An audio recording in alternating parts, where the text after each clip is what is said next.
Warahmatullahi wabarakatuh. Bagi rekan-rekan yang saat ini sedang mengalami yang namanya galbe atau gagal bayar, jangan panik. Anda banyak sekali solusi untuk menyelesaikannya. Solusinya adalah tenang dan ikuti 12 langkah berikut. 12 langkah dari Anda gagal bayar sampai dengan Anda nanti pelunasan. Langkah yang pertama yaitu debt mapping. Ini adalah satu metode di mana semua data utang kita catat dalam satu lembar. Nah, data utang itu kita catat dari mulai kita pertama yaitu nomor. Nomor itu kita punya untuk tahu berapa banyak kita punya pinjaman online. Ini kita buat 10, kalau memang nanti kurang Anda bisa buat lagi. Terus berikutnya yaitu kita catat nama aplikasi pinjaman online-nya. Misalkan ada kita, apalah, dicatat di sini semua. Nah, sudah, kalau sudah dicatat, nah daftar nama aplikasi ini kita dapat dari mana? Dari HP kita. Jadi dari HP kita aplikasinya apa saja dipindah ke sini. Nah, dari aplikasi tersebut nanti kita centang mana yang legal, mana ilegal. Nah, untuk tahu pinjaman itu legal, itu kita harus download atau cari di Google tentang putusan dari Otoritas Jasa Keuangan atau OJK, pinjaman online atau fintech yang berizin OJK. Nah, kalau yang tidak ada di daftar itu berarti itu ilegal. Kalau ada berarti legal. Itu sederhananya seperti itu. Nah, dengan kita tahu legal dan ilegal, nanti kita akan tahu legal nanti ada DC yang datang ke rumah, ilegal tidak ada DC yang datang ke rumah. Nah, itu hanya sekilas saja lah untuk legal dan ilegalnya. Setelah itu di aplikasi itu masuk per aplikasi sesuai namanya. Nah, nanti dicatat aplikasi, misalkan ada kita itu nomor virtualnya berapa. Nah, terus nomor kontraknya berapa, dipindah dari aplikasi ke sini. Terus pokok dulu awal terima berapa pokok pinjamannya. Terus di aplikasi biasanya juga ada muncul estimasi pokok atau sisa pokok atau bagi debit. Nah, pindah ke sini ini sehingga kita tahu gambaran sisa pokoknya berapa. Nah, setelah itu kita catat nomor telepon CS atau DC yang biasa menghubungi kita. Itu dicatat. Di sini juga dicatat.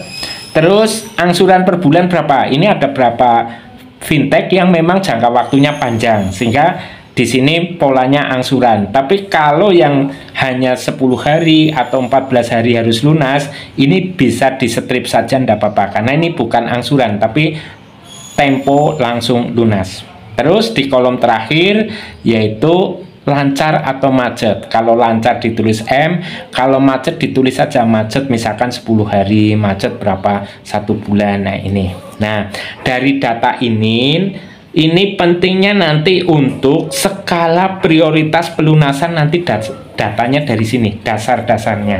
Nah, ini yang namanya debt mapping.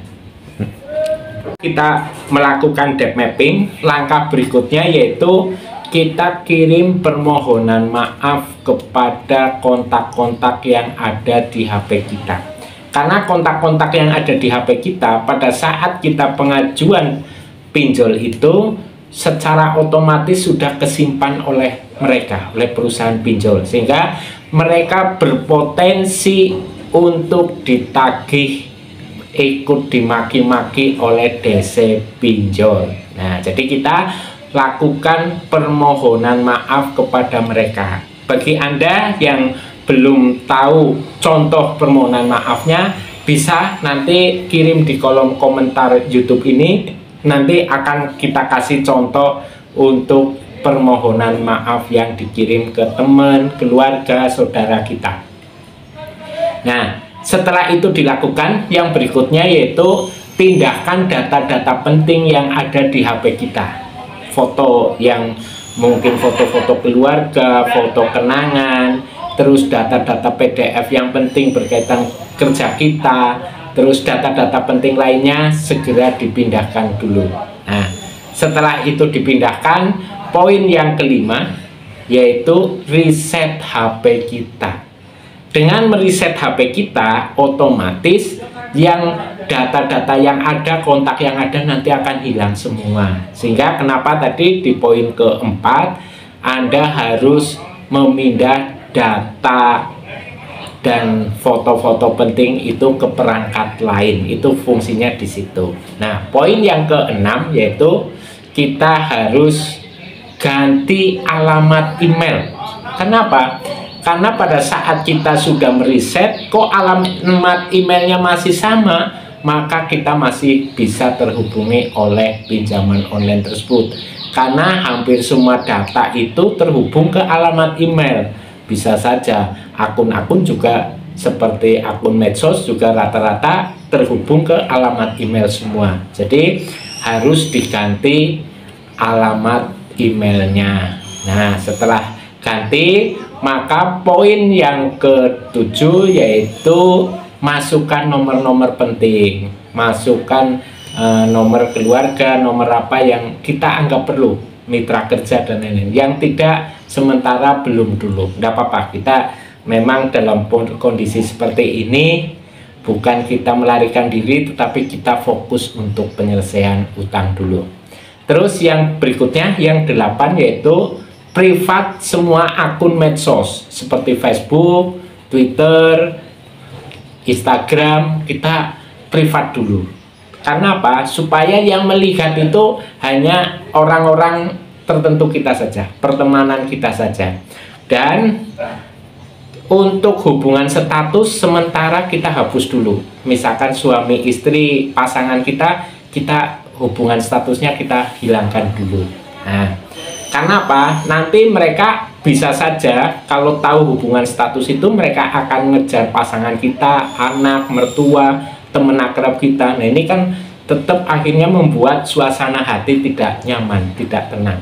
Nah, setelah itu poin yang ke-9, bagi yang tidak siap mental diteror ke nomor HP-nya, bisa saja nomor HP tersebut diganti, ganti nomor HP. Karena tidak semua siap menghadapi teror yang luar biasa penagihan, terutama di 1 bulan awal kita galbe. Jadi ini salah satu solusinya. Terus yang ke-10, download aplikasi Get Kontak. Tujuannya apa? Supaya kita tahu nomor-nomor yang menghubungi kita bisa get kontak. Oh, ini nomor siapa, nomor teman apa yang ada kaitannya dengan pinjol. Sehingga kalau yang ada kaitannya dengan kinerja kita nanti bisa menghubungi balik. Terus yang berikutnya juga di setting Truecaller untuk kita tahu nomor-nomor yang tidak tersimpan, tidak bisa menghubungi kita. Itu. Terus yang ke-11, jangan download aplikasi-aplikasi pinjol lagi. Sudah stop, dan aplikasi yang tadi sudah kita hapus juga jangan di-download. Karena begitu di-download Anda akan dikejar lagi. Jadi tidak usah di-download, dan kita sudah punya datanya tadi di sini di debt mapping. Jadi tidak perlu download aplikasi lagi. Dan yang ke-12, kita fokus nih, fokus kerja, fokus siapkan mental, fokus ibadah, fokus atur keuangan. Nah, di Golden Money Management ngatur keuangan itu setelah uang mulai terkumpul, kita kembali lihat debt mapping ini. Mulailah kita skala prioritas untuk lunasi pinjol tersebut. Dari yang paling kecil-kecil bisa, dari mungkin yang rese-rese datang ke tempat kita bisa. Nah, itu nanti kita mulai lunasi satu persatu, nego di angka pokok supaya pelunasan kita bisa, uang yang ada itu bisa maksimal untuk pelunasan. Kalau kita pelunasannya di pokok bunga denda, itu nggak akan selesai-selesai karena kita bunga dan denda itu bisa lebih besar dari pokok. Jadi maksimalkan nego di angka pokok dan lunasi satu persatu.